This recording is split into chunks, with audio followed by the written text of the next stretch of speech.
So, fun fact. The Mona Lisa was stolen from the Louvre in 1911, which attracted more visitors to see the empty space than the actual painting itself. Now, if you take this information and you join it up with the fact that people were actually paying for fart in a jar, as I was saying in Battle of the Sexes episode 100, then you can clearly see that human beings will actually find value in absolutely nothing at all. Like literally. Just think about it. Think about it for a second. The way it is that human beings are finding value in some of the most pointless things on the planet is beyond me. Because when you actually think about it, like the Mona Lisa was stolen and people decided to flock to the Louvre at the point in time when it's already gone. Like, you wonder if people were going there to bathe in the essence of the fact that there was a Mona Lisa there. Like, is that what they were really going for, or what exactly were they looking at? Because to make this a little bit dark, it's kind of like those friends that never give you a cent, or they never pick up your calls and shit, but the moment that they hear that you've passed on, they're the ones that will contribute the most to your funeral. Like, they're the ones that want to show that, I used to love this guy so much. I'm putting in 10K, 20K, 50K for this person. And they never helped you when you were around. Although out of the dark stories and onto something that's a lot more relevant to this, when you actually look at a lot of what people consider art, like fashion, like half of the shit that you get at fashion shows is absolute garbage. Like, that shit usually looks ugly. You'll probably only ever wear it once in your life. Hell, the person that even buys it might not even wear it, but you find that those things will retail mad. And that time it's just some person wearing something heavily outrageous that they probably should never wear outside. But you're still finding people flocking the Paris fashion show, London fashion show, New York, Milan as well. Like, these people are going in there buying so-called statement pieces, and them shits can't even be worn. And you even wonder why people would get that. Like, what's so artistic about that shit? Like, I'm foreseeing a scenario where you'll find people are going for that fashion show, and on the Victoria's Secret line, they're going to have the nude collection for summer, and then they're just going to have people walking out there and they're just not going to wear anything. Like, it'll just be people that are completely naked, walking, the models, male and female, and then people are busy looking, they're like, oh my goodness, that's so artistic. And then what they're actually selling you is a see-through polythene bag. Like, that's what I'm actually foreseeing, if it hasn't already been done yet, because these fashion people nowadays, they're about to sell you on some basic shit and then charge you $5,000 for that shit. Although, then again, if I am talking value, then I might as well provide some value, and my value is this podcast. Maybe you might pay for it, maybe you might not, but either way, it is free and I should start it. And I usually like to start it in my very typical fashion, where I start by saying, welcome to Breaktime on Westside, your number one breakdown podcast, coming to you from Nairobi, Kenya. The man on the mic is a man who is actually contemplating getting into fashion. Then maybe, get a couple of garbage bags, model them into clothing, have models come out, and then call the concept Trashiana and sell it for $10,000. Smooth concept, actually. He is a man that once believed that bukkake was a Japanese form of martial arts. It is none other than your tall, dark, and mildly handsome man, Sir Denver B. The show is Tweetstreet, the show where we take a deep dive into Twitter, pull up a couple of tweets, and break them down a little bit. Now, as usual, the drill is pretty simple. If you know the drill, you can say it along with me, since it almost sounds like a song. If you don't know the drill, then you can just listen. Then the next time you hear it, you can also sing it along with me, kind of like a song. Because it's a very simple drill. It's how you get to send your tweets or tweets that you've seen so that I can handle them and we can discuss that shit. And it goes like this. You see that tweet, you like that tweet, you want us to discuss that tweet, you send that tweet. You send it to the DMs of @BagakaTheD, which happens to be my personal Twitter handle, and I will take it from there and I will handle it accordingly. If you are on Facebook or you are on IG and you happen to have found a screenshot from Twitter or a screen grab from Twitter, then the place to send it to is @Breaktime on Westside on Facebook and on IG, and I will take them from there and I will handle it accordingly. Now, we need to get into the tweets real quick, but I have something that I do want to talk about. Actually, I have two things that I want to talk about. So, I have Steph and Aisha Curry being in an open marriage, and I have a dilemma that involves a baby mama and a baby daddy. Now, I'm guessing for the sake of time sensitivity, I'll just go with the Steph Ayesha Curry one, and I'll probably do the baby mama debate and dilemma sometime next week. Possibly on Battle of the Sexes, if not on Tweetstreet. Alright? Just for the sake of time sensitivity. Now, let's move it to Steph and Ayesha Curry. So, apparently, according to a report that was made by Demois, or I think that's what it is, a page on IG that specializes in celebrity gossip, that is very well known for coming up with very, very true celebrity gossip. Apparently, NBA star and his wife, Steph and Ayesha Curry, respectively, have been in an open marriage, and they have the freedom to go and bang other people, their own side pieces and shit. And people were kind of going a little mad about it this week, and people were busy talking about, oh well, at least people won't have cheating stories and shit. And there's the whole feeling of like marriage now is a scam and shit. And honestly, like, I saw this story and I saw it trend in some places and people were busy talking about it, and honestly, I don't see anything wrong with it. I think it's actually a very, very good coping mechanism, the way I see it. And the reason why I'm calling it a coping mechanism is because of the kind of person that Steph Curry is. Now, for anyone that follows the NBA or anyone that pays attention to American entertainment news, then you know very well that Steph Curry is quite literally one of the biggest, if not the biggest NBA stars of right now. He's pretty much a guy that never misses a three-point shot at this point. And he is pretty big on the NBA. And if you know anything about NBA guys and influencers and women, they're usually pretty big targets for influencer types that are trying to be on the come up with a guy. Like, they'll probably attract more women and more gold diggers than any other sports profession that we know of. Save for running your mouth, which, well, like I said, very important form of cardio. Now, because they attract so many women and they attract so many babes, then it's definitely harder for a lot of these guys to be, how would I call it, faithful? Like, it's very hard for them to resist the urge to go and bang because some of them look amazing. Like, you can pretty much find a babe who's exactly your type in every single physical way, and she'll be hitting on you and she'll be wanting to give you the D. So for you as a guy who probably started out not getting babes, or even though you started out getting babes, it's like you're getting the exact kind of babe that you want, it's not that easy for a guy to be faithful in the NBA. Now, of course, people have always looked up to the idea of, oh, he's married and he didn't have any cheating scandals around him. And a lot of people would actually see that as, a very, very good role model. But now this comes in and all of a sudden it distorts that. And that's what I think the problem is. Because deep down, I think there were so many babes that saw these guys' marriage and they thought about it as the perfect couple, and they believed that someone like Steph Curry is proof that you can find yourself a rich, successful man who is at his pinnacle, who will look at every other woman and say, no, I am going to stick to my wife.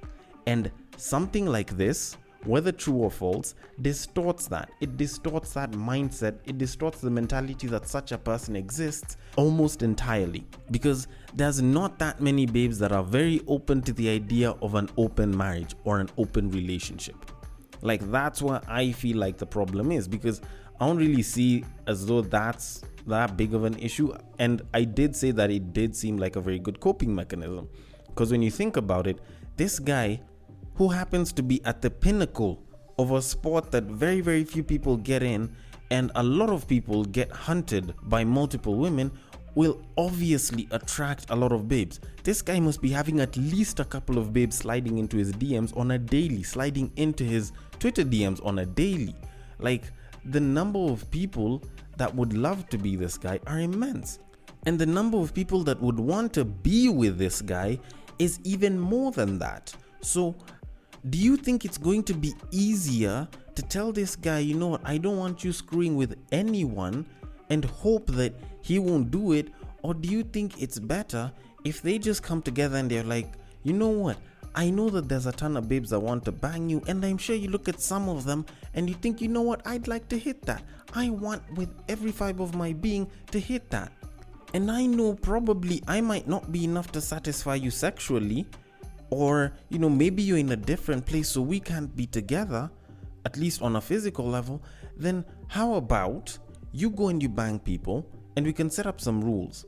As long as you give us the love, which this guy clearly seems to love his family and his kids and his wife and shit, and you use protection, or maybe you've had enough kids, so you just like snip the testes a little bit, get that vasectomy, and you make sure you keep shit safe and you keep shit off the radar, and we're good. How about that? He looks at it, he says, you know what, that looks like a pretty good plan. And considering that I can't be there with you all the time, and considering that you're a basketball person's wife, probably you also want some loving, but I'm too busy at practice or busy traveling for games, or maybe I'm just too damn tired to satisfy you. So probably if you could go and get somebody, also keep it on the DL, then we can keep this love alive, then I can be good with it. And just like that, it's a much simpler solution. Because when you look at the likes of PJ Washington, you look at the likes of Tristan Thompson and shit, like those guys went and fucked around and got babes pregnant. So as long as people can keep it safe and can keep the bond alive, then it's a very, very good idea. Way I see it, that's a very, very good idea. So for the people that looked at the two of them as the quote-unquote perfect celebrity couple that didn't have any cheating scandals and never used to cheat on each other, I'm sorry.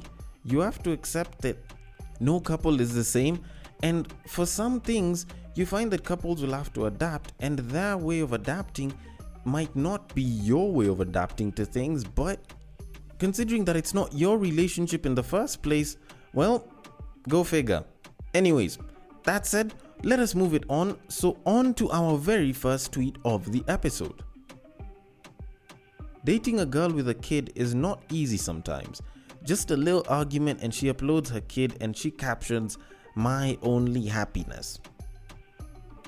Okay, about the whole captioning thing of "my only happiness," personally I don't get bothered by such shit. If you're gonna do that, then that's entirely up to you.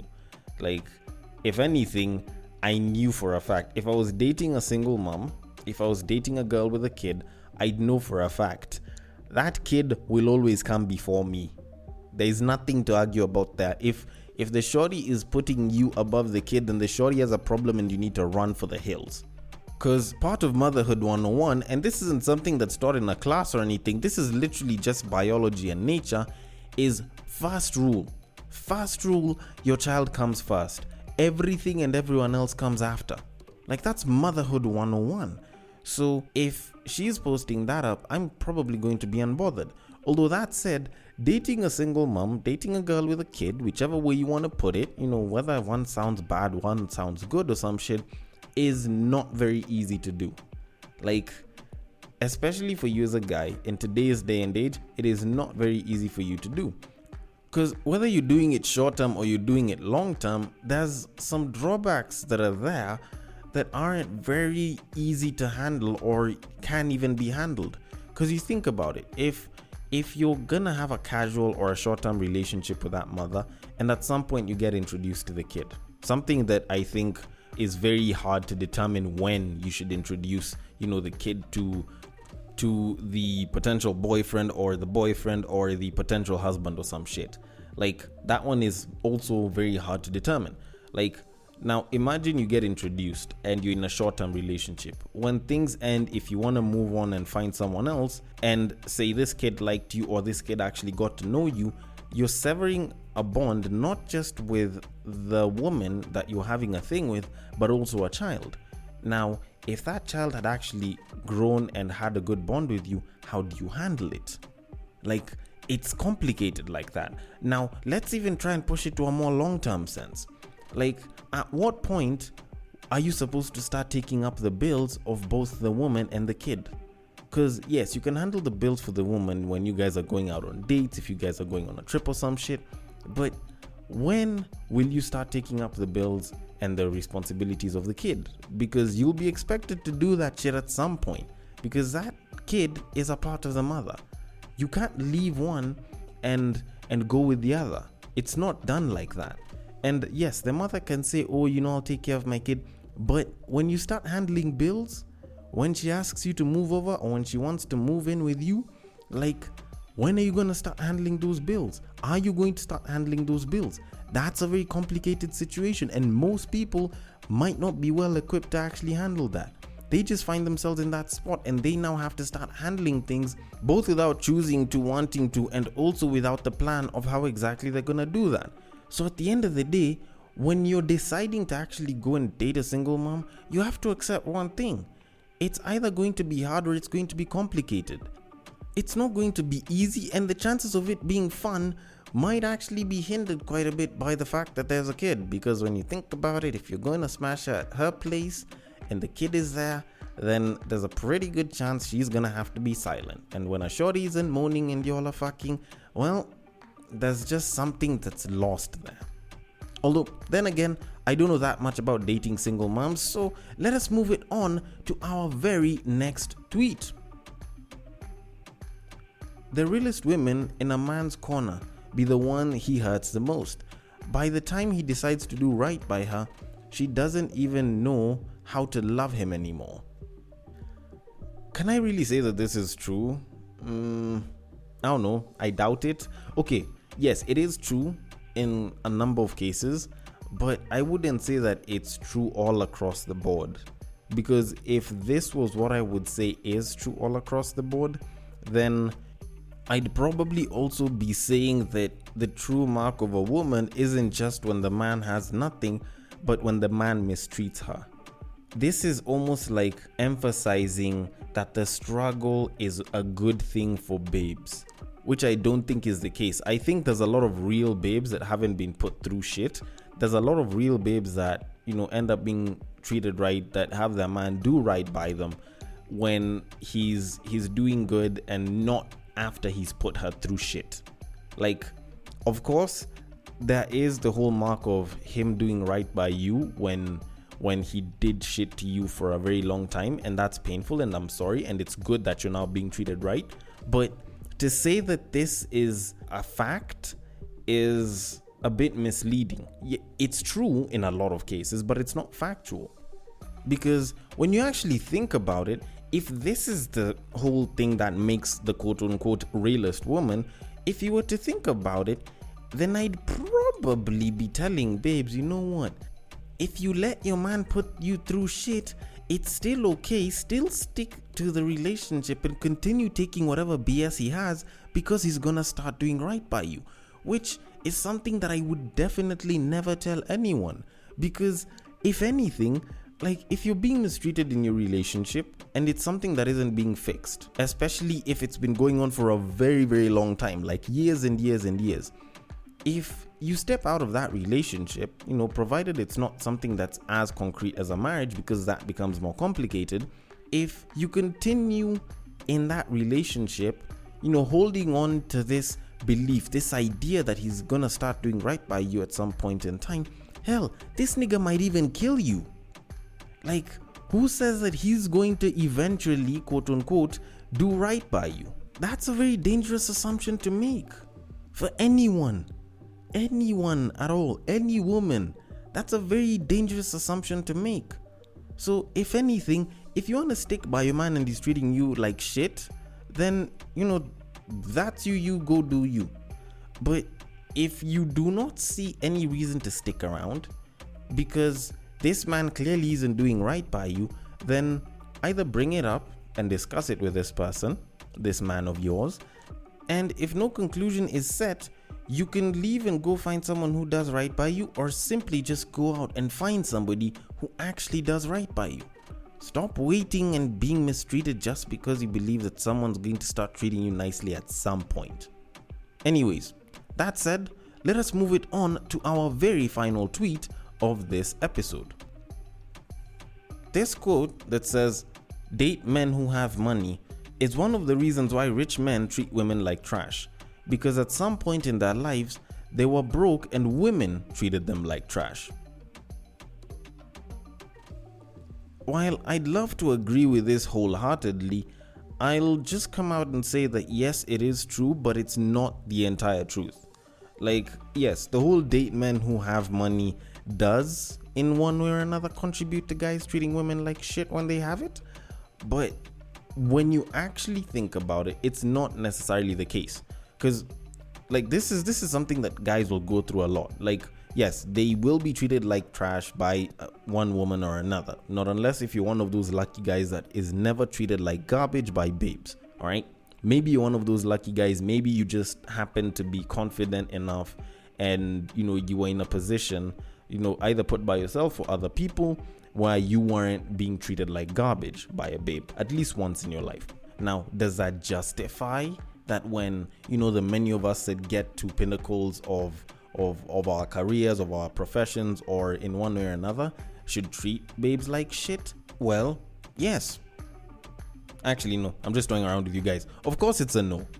You shouldn't treat people like trash. Like, why the hell is it that you have to continue a cycle of being treated like garbage, then you treat the next person like garbage? Like, that's not how it's supposed to work. Now, honestly, I do think that the reasons for, you know, a lot of rich guys treating babes like trash isn't necessarily just this.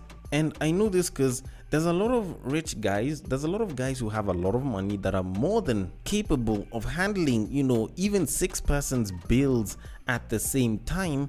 Like, you know, regardless of what it is they're buying, there's a lot of those guys that get treated like trash even when they have money. Like, they get treated like trash by babes even when they have money. And honestly, do they end up treating babes like trash? No. Does that mean that they should treat babes like trash? No. But when you think about it, a lot of the people that do end up treating babes like trash, if it was because they were treated like trash before, it's because there's that ingrown hate, there's that ingrown bile or unsettled bile that's been there because they were treated like garbage before. And they are pushing their pain and they're imposing it on other people because they were treated like garbage. So if that's the case, then that's a them problem. They're clearly having a problem and they're taking it out on people because they have the means to do it. Now, the other reason why guys with a lot of means can treat babes like trash, regardless of whether they have that pain or not, is because the babes will pretty much put themselves in the position where they can be treated like trash. Like, if you're worshipping guys with money, then you will be treated like a servant or a slave because you allow it to happen. Because if that's all that you want, if that's all that you're pretty much just, you know, fiending for, like if that's all that you want a guy with money, then you're gonna be treated like garbage because that guy has money. Because it'll start with one thing that goes past your boundaries, but you'll be okay with it because it's small. Then it grows and it grows and it grows and it grows. And the kind of tasks that he'll be asking you to do because he's putting money in your wallet or you know, you just love the fact that he's got money, will grow. And as it's getting to your breaking point and you want to push him to like reduce on it or to like stop what he's doing, he'll remind you that you took up some of the other shit. You will be reminded about the fact that you let a bunch of things happen and you were okay with it, even though it infringed upon, you know, your integrity and so on and your dignity, and you decided to let them happen. So where it stops will probably be the moment that you choose to bounce. And then because there's so many babes that are willing to make that exact same mistake for the right rich guy, he'll just go and he'll find another babe who'll do the exact same thing. So at the end of the day, some of these babes that are being treated like garbage are being treated like garbage because they were okay with being treated like garbage. So it's not necessarily the guy's fault per se, it's the fact that the babes allowed it to get to that level. Although, then again, I might be wrong about this entire thing, maybe because I don't have billions and billions and billions. So, I want your thoughts on this. The DMs are open on Twitter. It is at BagakaTheD, which happens to be my personal Twitter handle. You can slide in there. DMs are always open. On Facebook and on Instagram, it is at Breakdown on West Side. Feel free to slide in there as well. Thank you so much for listening all the way till the end. And if you are listening through Castbox, feel free to drop your thoughts and comments below and I will attend to them accordingly. If you are using an app that allows for ratings and reviews, a rating and or review will be highly appreciated. And I will catch you guys on the next break.